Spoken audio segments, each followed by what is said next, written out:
When the world is in a bad state, you do not solve the problem by focusing on purely the here and now. You need to consider the future.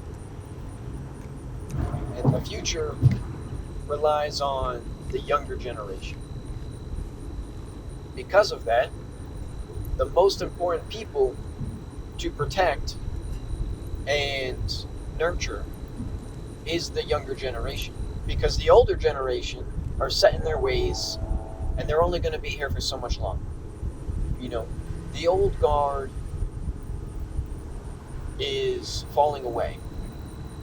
They're reaching their time. And so, in order to change this world to be how we want it, the best place to start is education. Not brainwashing, education. And in order to do that, the most impactful location to educate people is from the bottom up, starting with the younger generation and then assimilating the older generations as the movement begins. And so, if we want to change this world to be something that's going to last and something that promotes a more optimistic outlook on life than this zero-sum game of winner takes all and the rest will burn in hell. That mentality will take everyone down with them. And it's just foolish. It truly is just foolish. There is a net loss on every conflict. Someone is profiting, but the efficiency of the system is hilariously bad. If you looked at steam engines from when they were first invented compared to a steam engine of today, you'd be like, why would you even use that anymore? Because we found more efficient ways of collecting and utilizing the energy.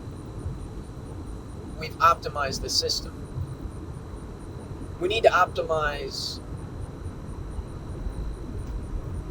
society because it's very wasteful right now. We are hemorrhaging resources and energy just in general, time, on trivial things and not really getting anywhere for it. We have progress. Sure, you could argue that the steam engine was functional. I mean, it was doing the job it was designed to do, but it could have been doing more, right? And we could be doing more. But the place to start that is to show people what that means and show people how to work towards that and how to achieve that and why we want to achieve that, right? Understanding is where true change comes from. If the people are told, hey, don't do that, that's bad, if they are afraid of the consequences, that's functional. But when the fear is lost, that no longer works. However, if you teach the people, hey, don't do that, that's bad, because when you do that, this happens, and then this leads to this, then it's not driven by fear, it's driven by understanding. And this leads to a safer and healthier society. Because when everyone gets put on a similar playing field, it is a lot easier for anyone to succeed. But when you say, oh, you don't have enough money, so we're not going to teach you. Oh, you don't have enough money, so you have to go without food. It really starts to cause problems and strife within the society. And the most impactful way to make change happen is by properly teaching people, why. And truly thinking about why. Why do people litter? I would argue it's ignorance. You cannot solve littering by removing all the people that litter, because there will be generations that come afterwards that will do the same, because you didn't solve the problem. You removed the issue, but you didn't solve the problem. And so, by properly educating everyone and saying, listen, don't do this, right? And then getting them to understand why this is such a poor behavior, right? And then potentially we might also need to make it easier and less feasible to litter, right? Make it so that there's less things to litter, and make it so that it's really easy to get rid of, garbage when you need to. Those are secondary, though. The main thing is proper education, because when people understand, oh, I shouldn't just throw my trash wherever, that makes a difference, right? Because if everyone knows this and lives by that, understanding that by me littering, I am, damaging other parts of our society, right? I'm actively harming my society. Why would I want to do that? Why would I want to actively harm my fellow citizens? And so this understanding, when it's universal, leads to lasting change. But you can't properly provide this education, right? Because you could argue that, oh, everyone knows you should recycle, and everyone knows, oh, don't litter. But a lot of people don't care. And why don't they care? Because they were taught that they don't matter. And so if they don't matter, why should they care about anyone else?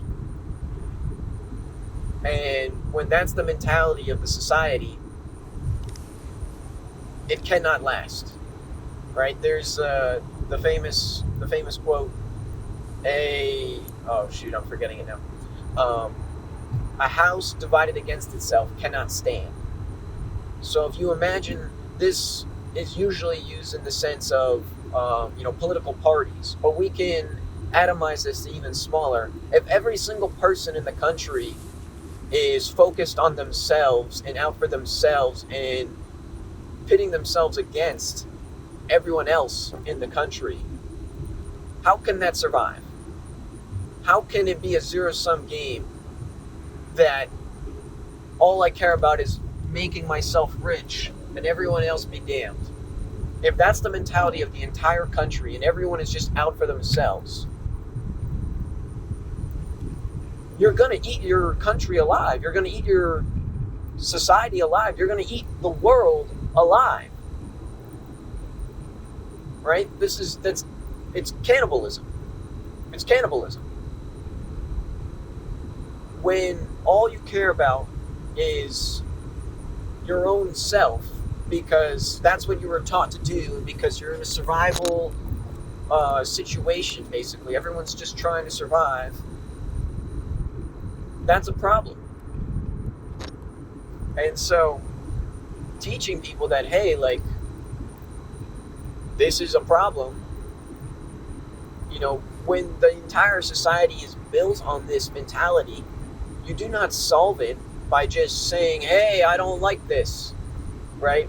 You have to put in the work to teach this understanding to the next generation. And then when the next generation is all in understanding about this and all in all cohesive on this front, then you can start making a change in older parts of the society and integrate it into the entire world and alter the worldview of the world in your society. Because the movement needs to start somewhere. And the most impactful place is the people that are going to be here for the longest. And so trying to make the change from the top down is not going to lead to lasting change, right? Because solving the problem at its source, basically solving it, teaching the people before they learn, improper stuff, is going to be a lot more effective. If you teach them right the first time, then you don't have to fix their mistakes. And so starting with the younger generation and making sure that all that come after are going to be properly educated is a lot more impactful than trying to get the older generation to listen. Because whether they want to listen to or not, they're going to die. And so we should be preparing for when that happens, because the reality is that they're on the way out. We have people in power that are the oldest they've ever been. And the reason is quite clear. It's because they're holding on to every last scrap of power that they can. Because that's what they were taught to do. That's what they know. They're still in a survival situation. But if you realize that the situation is not all or nothing, it's not a zero-sum game, we can survive this together, then there's no need for this desperation. The reality is that things are not as bad as we think they are. In some cases, they're actually worse. But the reality is that we as a species are, one of our defining characteristics is our adaptability. Whatever comes our way, in theory, we can tackle, we can manage, we can survive. But we have to start adapting in order to do that, right? We know that the world is changing, and we know that we are a cause of that. But if we keep ignoring that, and we keep saying things are fine, then yeah, we're gonna die. Because those that don't adapt, they don't survive. It's survival of the fittest.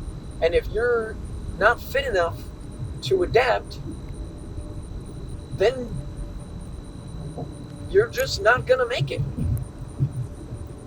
And we know this. We understand evolution pretty well. Evolution is not purely biological. And so if we truly want to save this world, we need to start adapting. We need to evolve into a mindset that sees the world as changing and prepare for this change. And if we properly prepare for the change, we properly adapt to the change, we will survive it. So it's really not as bad as it may seem. However, is it going to be a smooth transition? Is it going to be easy? No. Is it going to cost us money? Sure. But what's more important? Money or survival? the future of humanity, or some simple pleasures, or frivolous pleasures, I should say, some frivolous pleasures right now. I really don't think it's a hard choice. But for some reason, people seem to make it this real quandary. Like, what should we do? Should we save the world or just let it burn? I don't know. I mean, there's so many factors. No, there's not so many factors. All right? The system is broken. It's falling apart in front of our eyes. Everyone knows it. Everyone can feel it. But we're all denying it. And we deny it because we don't know what else to do. Well, the answer is, start small. Fix your worldview. Then try and fix, your family and friends, your, local community.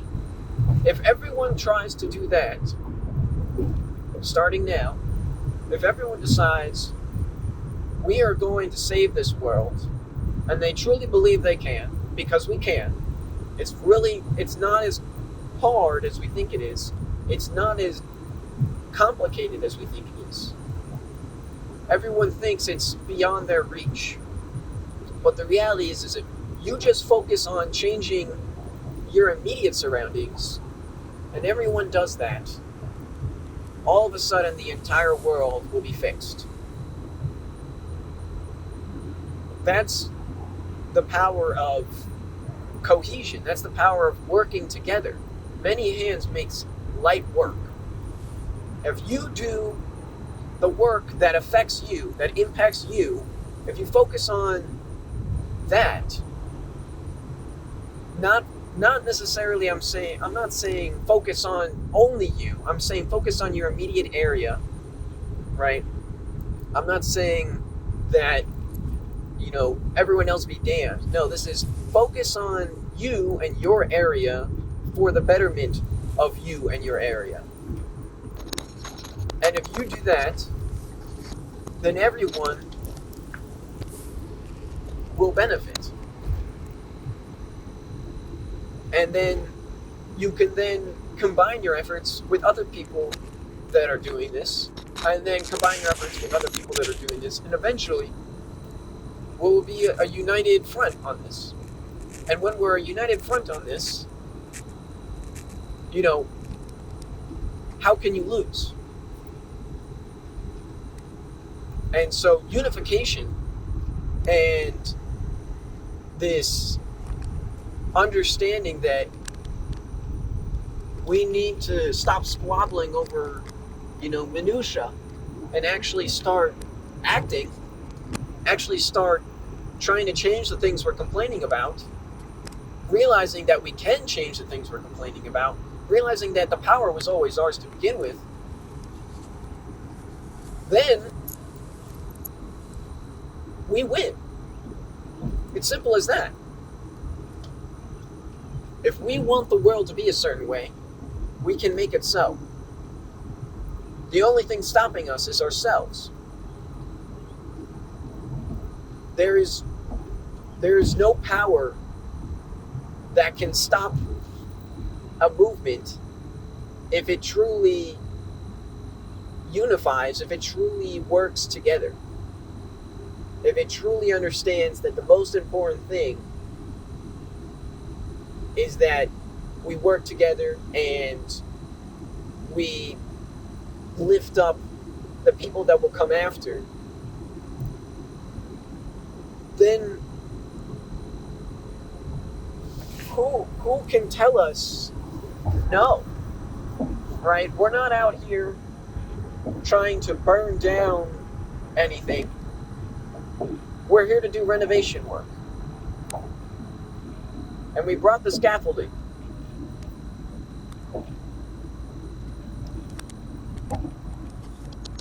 And if they say, we don't want the renovations, then the building's going to collapse on them. And if that's the case, then we'll just start rebuilding afterwards. You know, if they refuse to let us fix the building before it collapses, then we'll fix it after it collapses.